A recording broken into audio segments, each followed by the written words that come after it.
30% graduate debt-free every single year. Doesn't matter what the economy's doing.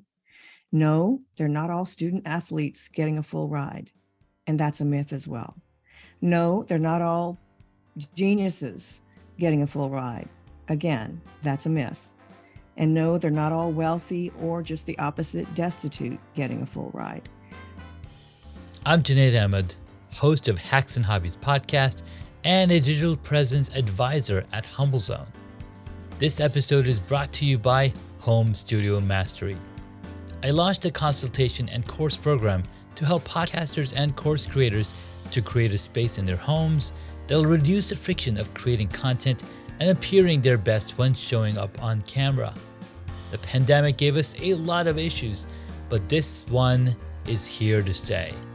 We're now so much closer to our audience thanks to video becoming more popular and affordable. I help guide folks who want to create Hollywood-worthy studios to not only capture great content, but also build more confidence, more authority, and be more comfortable in front of the camera. If I can do it, you can too. And with my help, you can do it faster. So if you'd like to learn more, visit homestudiomastery.com and how you too can create a home studio that brings out your personality, professionalism, and possibilities. Thank you for tuning in to Hacks and Hobbies with your host, Junaid. We're visited by our amazing guests coming from all walks of life. We want to learn their story, their struggles, and their journey on how they got to where they are today. So stick around. Today I get to speak with Denise Thomas. Denise is a TEDx speaker, international best-selling author, and coach to parents of college-bound teens. Denise inspires, educates, and equips parents to take an active role in supporting their children to live a life of financial freedom. Her mission is to flip the student debt statistic in the US. Denise is a 20-year homeschool veteran, having homeschooled her 2 children from pre-K through high school.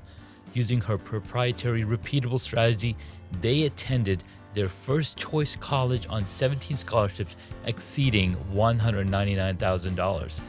Walking out of college with cash in hand, they got paid to go to college. Denise says you can keep your money, send your kids to college on other people's cash. College doesn't have to be a debt sentence. This is going to be an awesome conversation. Denise, thank you so much for taking the time and be a guest on the podcast. Thank you so much for having me. I'm looking forward to it. Awesome. So the first thing that I love to learn is what got you started? How did you find yourself in this life and being in the position that you are now? What is the origin story of Denise Thomas?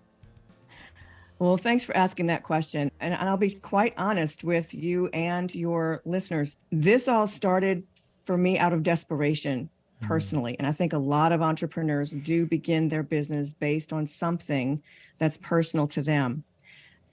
My family was doing quite well financially. My husband had been in corporate for 15 years. We were set. Everything was hunky-dory, as they say.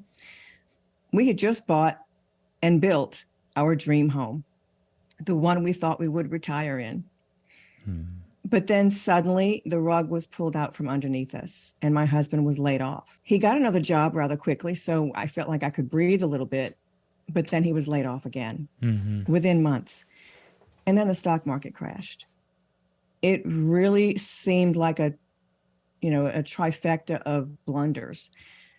We put the house on the market and we moved into a smaller home.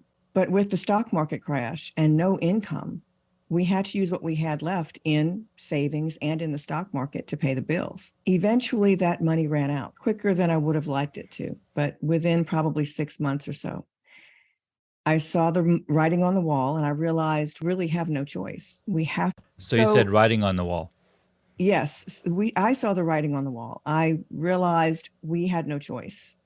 We had just enough money left in the bank account to hire a bankruptcy attorney and file bankruptcy.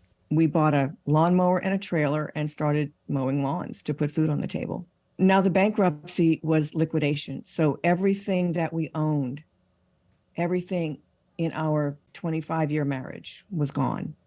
If you could touch it, it was sold. But we got through that. It was tough. But about 3 months into being in our small apartment, I realized my daughter was about to start high school. Oh my gosh, college is around the corner. We have no savings, no 401k to borrow against, no house to borrow equity from.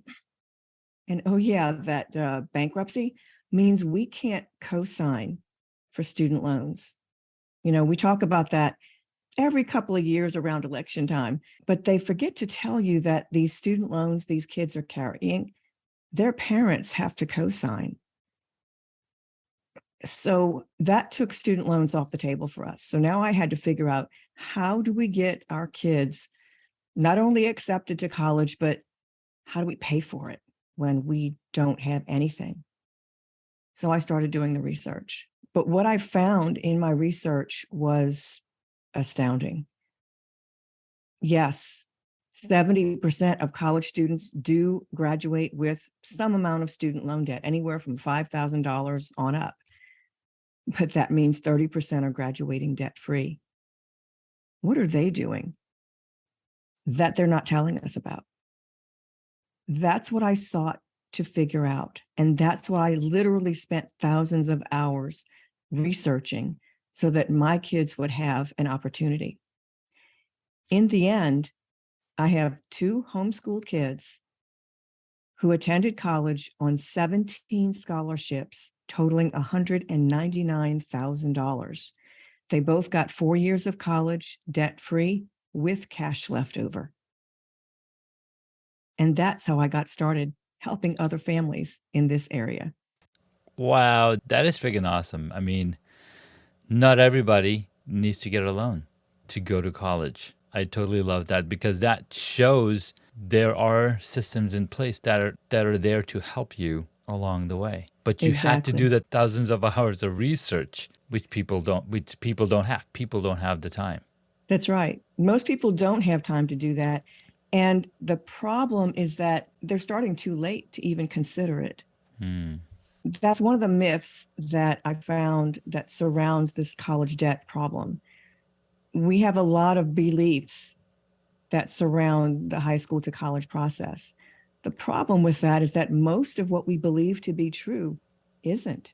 And it's what's keeping our kids in debt. And I don't believe for a minute that it's deliberate by any means. I know some people would love to say, oh, the student loan companies are against us, or the colleges are, not being fair, or what have you.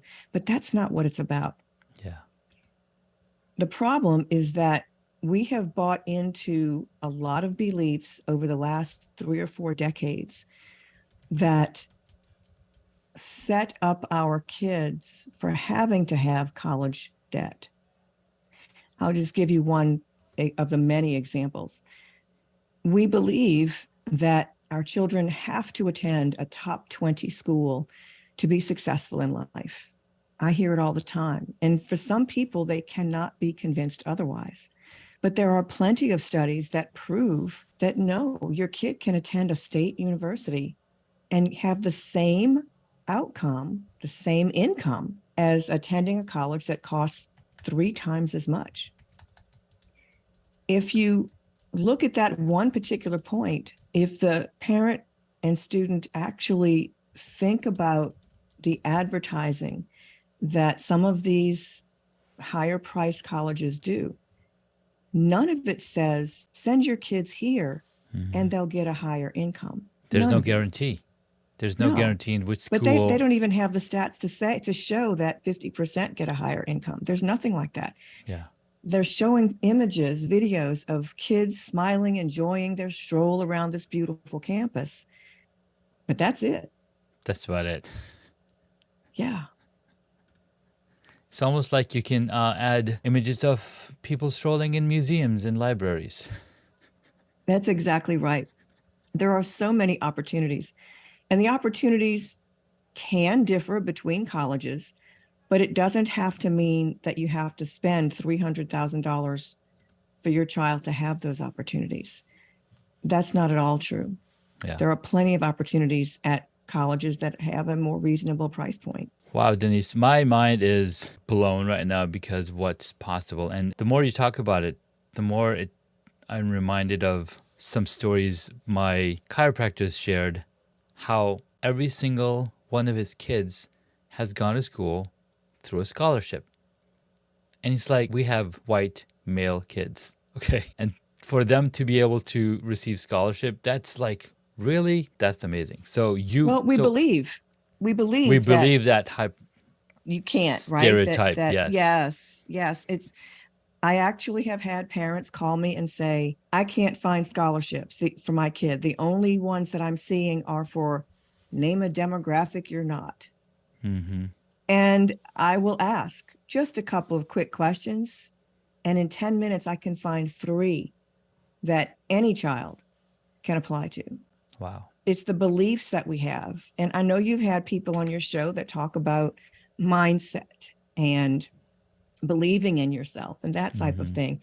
And I encourage families to go back and look at those and reach out to those people, because it does make a difference. If you believe that your kid has to be a genius to win scholarships, or if you believe you make too much money to, quote, get anything, or if you believe your kid just, can't do this, then that's what's going to come true. It's going to happen. And I love that you share that, because in the book by Napoleon Hill, Think and Grow Rich, he talks about how his son was born without ears. His son was born without ears, but he had a belief that, no, my son is going to hear. And sometime around, he had that belief, and every single day he had that belief while communicating with his son, not even pointing out to the fact that he cannot hear, right? Having that positive mindset, that positive belief, so much so that they discovered a company that created the device that let deaf people hear. I mean, if awesome. that's possible, anything is possible. Like, what's his name? Like Henry Ford says, if you think you can or you think you can't, you're absolutely right. You're right. Absolutely. It's true.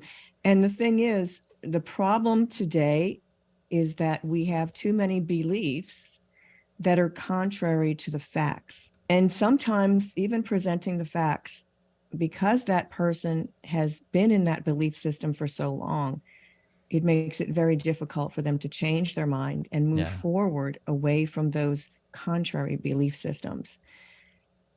It is unfortunate, but I'm here to tell you, your kids can do this. You can do this. And there are so many keys that I found in my research that help families to make this a reality in their families. Sure, we understand the money is an issue. Yes, absolutely.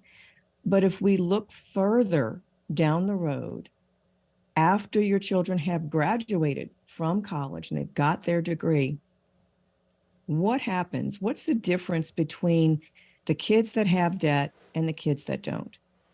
Well, right now, the average kid is taking 21 years to pay off their student loans. Wow. By the time they pay it off, they've got kids about to start college, or they may still be paying their debt while their kids are starting college, right? I know 40-something-year-olds that cannot afford to buy a house because of their student loan debt they're still carrying. But it doesn't have to be that way. There are so many different strategies that take place that you can make this not a thing for your family. But the money is one thing, but what happens other than the money? Well, I have a few families that I'll give you a quick example on. One is a young lady who, after she moved to her permanent adult location after college, she was able to begin immediately contributing to her community. They didn't have a church yet, but they did have a little 10% fund for giving. In the meantime, between not having a church and having one, they used that money to create little bags of necessities for the homeless that was in their community that they passed by every day going to work. they were able to help other people and contribute and change someone else's day.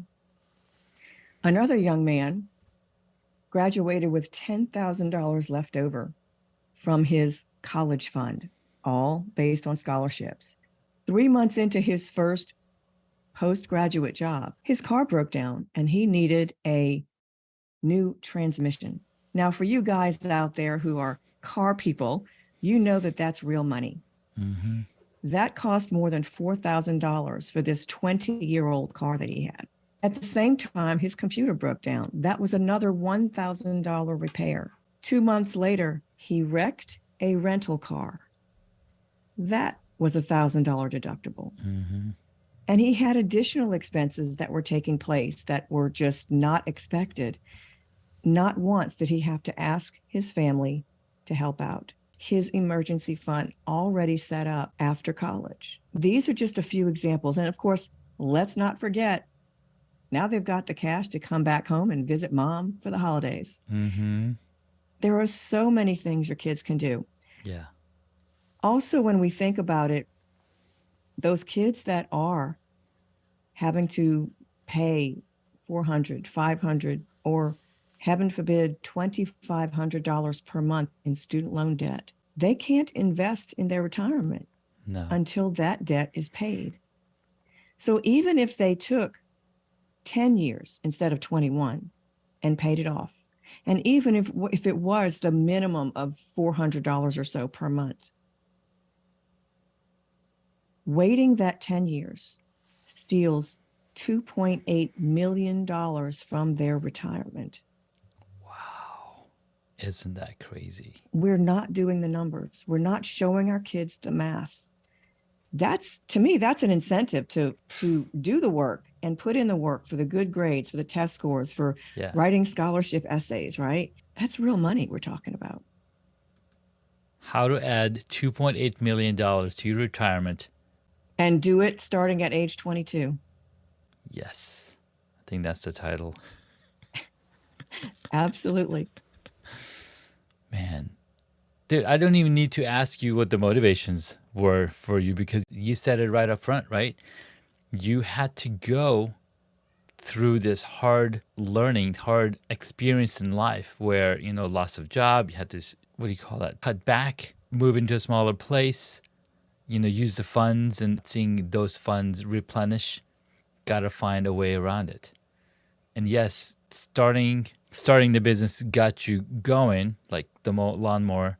But then again, when you have kids, they're gonna go back to college. They're gonna go to college.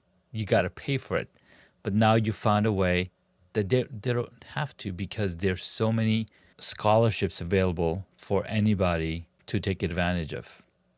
Because that money, absolutely, right? That money that they're getting, the money that the scholarships are getting from, they need to spend that money. Because if they're not able to spend that money, they're not going to get that budget again for next year. So that's they have right. to absolutely get rid of every single penny that they get. Yeah, scholarships can be given by anyone. It can be given by an individual. You or I, for example, could set up a scholarship fund for a local school, for local high school kids that we want, or we could say that we want a scholarship given to a student who loves whatever our hobby is. It could be anything, or someone who's going to attend our alma mater ourselves, the school that we want to go to, or the country that we're originating from. There's so many opportunities. And then, of course, companies. A lot of organizations and companies offer scholarships as well. It doesn't have to be a nonprofit to do so. Can be anybody. That's another myth that people believe. Oh, you have to go through all the nonprofit stuff. No. If you're gonna give the money yourself, you don't have to. Now, if you want to have people donate to you, you would be wise to do so. Yeah. But other than that, the scholarships are out there. And it helps everyone. It's not, people think, well, I have to wait until we know there's a gap between what the college might offer my child and how much I can afford. Right. I need to find scholarships gap. Yeah, that's a good place to start. Yeah. It's not a great place to start. A great place to start is much earlier than that. way before you know how much you're going to need. It's kind of the same thing where we tell parents, oh, as soon as you have a kid's born, great, start saving for college. Well, yeah, there are a few people who do that, but the vast majority of us, tag I'm it, did not do that. Yeah. And we find ourselves at the last minute having to figure out how to make this work. But scholarships actually begin in kindergarten. Okay. My daughter's going to start kindergarten next year. There you go. She can start applying. You know, some people will tell me, oh, but isn't that too early? Aren't we putting stress on our kids? It's just the opposite. That one in particular is literally putting a piece of paper in front of your child with some crayons. Mm-hmm. It's not stressful. And as your child learns to go through these processes that I learned, it creates a lot less stress and anxiety going into the college process. Yeah, because you train them from the get-go. Hey, this is fun. We're building your personality out. We're exploring it. We're shining a light on your personality as you do these drawings, as you do this work. And the more of us we see around us, the more confidence we have. 100%. I can't tell you how much confidence a child gets the first time they win a scholarship.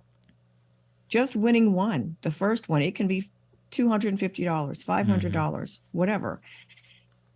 And suddenly they realize, oh my gosh, I am special.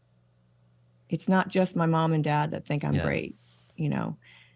And we have this belief, though, that because so-and-so's kid who's brilliant didn't win any scholarships, that, well, why should we even bother in our family? Right. We're not, you know, we don't have doctors and lawyers and engineers in our family.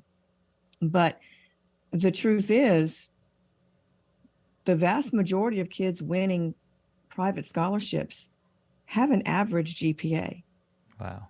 They're not the top, you know, kids. They're not the valedictorians necessarily. So there's opportunities out there. But starting early gives us opportunities to create opportunities for your child that match additional scholarship opportunities as well. And don't think that you're too late if your kid's already in college. There are scholarships for current college students going all the way through professional school. I love that. Wow. You're literally blowing my mind because I'm going to be talking to my brother-in-law, my wife. You know, we have 4 kids, and the oldest one just started middle school. The middle one is going to elementary school. So now I can, you know, start that process right now for all 3 of my kids. The youngest one is 2 months old, so, you know, he's got some time to go. But this is really awesome to look into because I'm also thinking about my sister who has 3 boys, and they're all, you know, going to middle school, high school, and elementary school. Actually, you know, they're all in high school and elementary school age. But it's really good for her to look into this because she's a single mom with 3 kids, right? So it's a lot of pressure for her where the oldest one is working and, you know, trying to figure out, okay, what's the next step? Yeah, 100%. I'll also mention that these strategies work for adults returning to school as well. I have a single mom who worked with me for her son, who was just about to start college. And then about 6 months after her son began college, she decided to go back to school. A couple of years later, she contacted me again and she said, I just wanted you to know that my son has so many scholarships that he won't even accept groceries from me. He says, Mom, I don't need it. And when she went back to school, she's attending school on multiple scholarships as well, and says her extra scholarships are building her emergency fund. Wow. Okay, this is mind-blowing, and I cannot even wait to dig in deeper and, you know, work even deeper. I mean, this is just the tip of the iceberg, and what's possible is to work with you and figure out where to look for these scholarships and how to even get started. But before we get to the 3 hacks to take away, let's take a quick break and we'll be right back. I'm Junaid Ahmed, host of Hacks and Hobbies podcast, and a digital presence advisor at HumbleZone. This episode is brought to you by Home Studio Mastery. I launched a consultation and course program to help podcasters and course creators to create a space in their homes that'll reduce the friction of creating content and appearing their best when showing up on camera. The pandemic gave us a lot of issues, but this one is here to stay.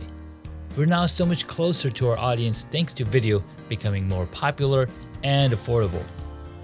I help guide folks who want to create Hollywood-worthy studios to not only capture great content, but also build more confidence, more authority, and be more comfortable in front of the camera. If I can do it, you can too. And with my help, you can do it faster. So if you'd like to learn more, visit homestudiomastery.com and how you too can create a home studio that brings out your personality, professionalism, and possibilities. Guys, welcome back. We've been talking with Denise Thomas about how to be successful in going to college without paying from your pocket. Right? There's many ways that you can get a college education and be successful by using scholarships that are available for every age, starting from kindergarten all the way up to graduate school. And not everybody needs to amount a student debt, because debt is a big pain in your brain, which basically takes away your creative juices. When you have something sitting on your mind, I got to pay this off, you're not able to think clearly, you're not able to work with your full creative juices flowing. Hey Denise, share the 3 hacks to take away for our audience so they can apply in their lives immediately. Absolutely. Well, first of all, regardless of how old your kids are, if they are age 5, going all the way through professional school, start now. I hear a lot of parents asking, okay, so when should we start looking for scholarships? Now, right this freaking now is my answer all the time, because they've already left money on the table. But it's not just looking for scholarships that's important to start early. Starting early has a lot of different facets to it, and I go through that in my trainings and courses. The other hack is don't believe what you believe to be true about the high school to college process. Throughout the last 3 or 4 decades, we've had a lot of myths that have perpetuated our society here in the US. And it's really difficult sometimes to get people out of that thinking that, in all honesty, is what's keeping our kids in debt. There are several things, such as, well, everybody has debt. Well, no, they don't. 30% graduate debt-free every single year. Doesn't matter what the economy's doing. No, they're not all student athletes getting a full ride. And that's a myth as well. No, They're not all geniuses getting a full ride. Again, that's a myth. And no, they're not all wealthy or just the opposite, destitute, getting a full ride. Sure, there are a few of those, but not as many as the ones who are working toward a debt-free degree using these strategies. And in addition to not believing those things and starting early, give your kids opportunities. We tend to just let our kids do whatever they've been doing from whatever it is age that they started doing their thing, their baseball, their ballet, playing chess, whatever it is our kids have enjoyed doing from the time they were young.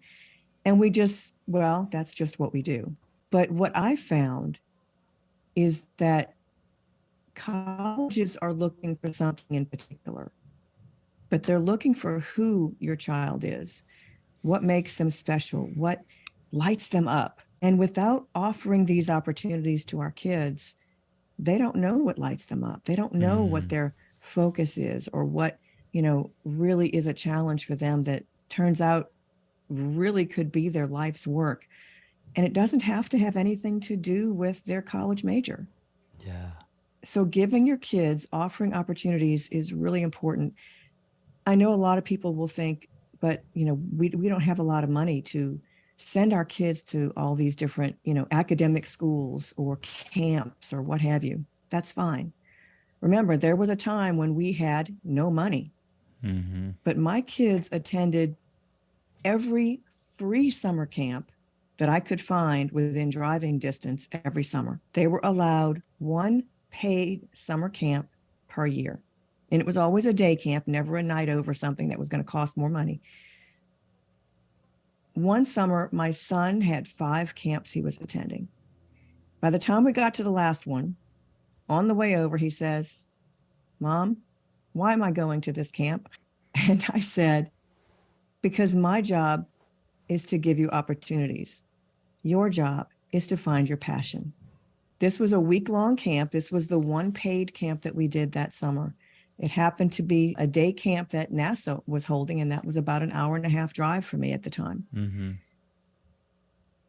Well, being a boy, he doesn't talk much. So I didn't get much info every day on Yeah. what he liked or enjoyed or what was happening. But on the last day, they invited parents to come and see a video of snapshots of what they had been doing throughout the week. Yeah. At the end, we're walking toward the car, and I stopped him and said, "Son, you've been here for a week. You've told me nothing. Just give me a clue. What did you like? What did you not like? Just, tell me something." Yeah. He said, "I liked the robots." And then he paused and got specific. What I really liked was programming the robots. I said, "Son, we can do that." Mm-hmm. 2 years later, I bought a homeschool computer programming class. It was just a CD type of thing. So a few years afterwards, he's in college in mechanical engineering with an aerospace minor. And what he loves more than anything else, the computer aided design. You never know what small opportunity that you give your child will become something Yes. that they really love. I totally love that. Thank you so much for sharing your hacks. Start now. Find out what your kid is really passionate about, because then you can plan with them what they want to do with their lives. And I ask my kids all the time, what do you want to be when you grow up? My son says, I want to be a YouTuber. And today was his first day of school, and they recorded videos and shared it. And he said he likes food. So, like, okay, he likes food. Maybe he can do some food videos. But that's the part of him that I, recently discovered. But I totally love the story that you shared. You took your kids, you spent a ton of time taking them to summer camps.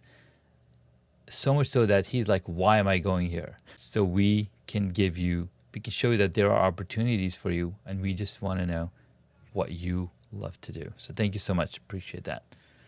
Let's jump into the quick questions that I like to ask towards the end of the episode. What is the one hobby that you wish you got into? That's a good one. I think I probably wish I had gotten more into photography. Mm-hmm. I am just your basic iPhone photographer that most people are.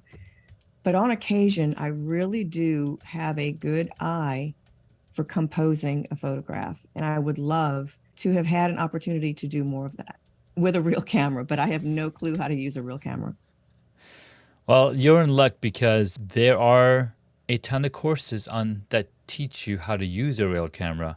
And when my wife got me my DSLR camera back in 2013, I was like, okay, I've been using the foot cameras for the past, by that time I had been taking photos for at least 15, 20 years. But when we got this DSLR camera, I was like, okay, I want to learn all that I can about it. And I went to lynda.com, which is now LinkedIn Learning, and they have Foundation of Photography. There's at least 5 different lessons on there that teach you, or 5 different courses that teach you everything that you need to know about the camera. The guy's name is Ben Long, and he gets really deep. So that's something that's, I think, still available. Next That's awesome. question. Awesome. Next question. What did you want to be when you were a child? The question for me when I was growing up, what do you want to be when you grow up? I've always enjoyed math and science. And so I wanted to be a nuclear scientist Ooh. when I grew up.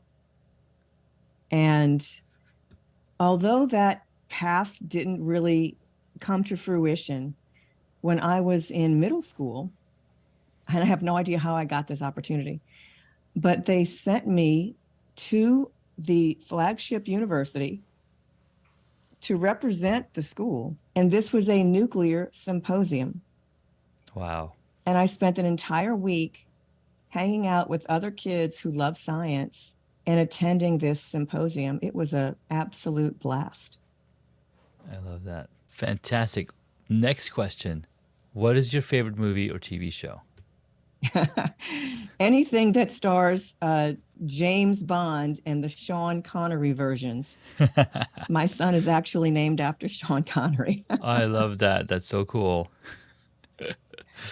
All right. Next question. What movie would you choose if you got to play a character in it? Oh, wow. That's really interesting.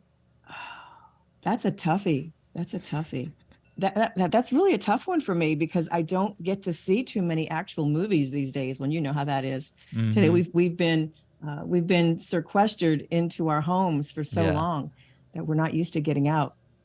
But I will say that I really love. It's funny. I love the international espionage type of movies. Mm-hmm. So sometimes you'll find one that has a woman who's the star. And I would love to play that role. I think that would be a blast. I think that would be a blast as well. Can't wait to check it out. All right, next question. What's your favorite superhero? My favorite superhero is Superman. He's always there to help people in a pinch when they really need it. And the avatar for my app, Get Ahead of the Class, and for some of my other programs, is a mom dressed in a graduation gown with a superhero cape. Because I believe that parents can be their kids' superhero. Oh my God, I love that. That's so cool. Last question. If you were a board game, what would it be? I love that one. If I were a board game, I would probably be either chess or Battleship, because I think that the opportunities that we are gathering for our kids for the high school to college process is a strategy game. And it's all about trying to get to the other side. Yeah. Get to that other side. And sometimes it does feel like a battle, but it's a heck of a lot of fun. It is a heck of a lot of fun. Well, thank you so much, Denise. We'll be including all of the links to your programs and how to connect with you in the show notes here. Thank you so much for your time. Thank you so much for having me on the show. This was so much fun. Thank you, everybody, for listening. This was a fun show where we learned from Denise Thomas on how you don't have to be stuck in a student debt just to go to college. If you like this episode, please like and subscribe, and you can reach out to Denise through the links in the show notes. Thank you again, and see you in the next episode. Congratulations, you made it to the end of the episode. Thanks so much for listening to our guest on this episode. Please send me an email at junaid@hacksandhobbies.com to tell me what you loved about our guest today. You could find links mentioned in this episode on the hacksandhobbies.com website.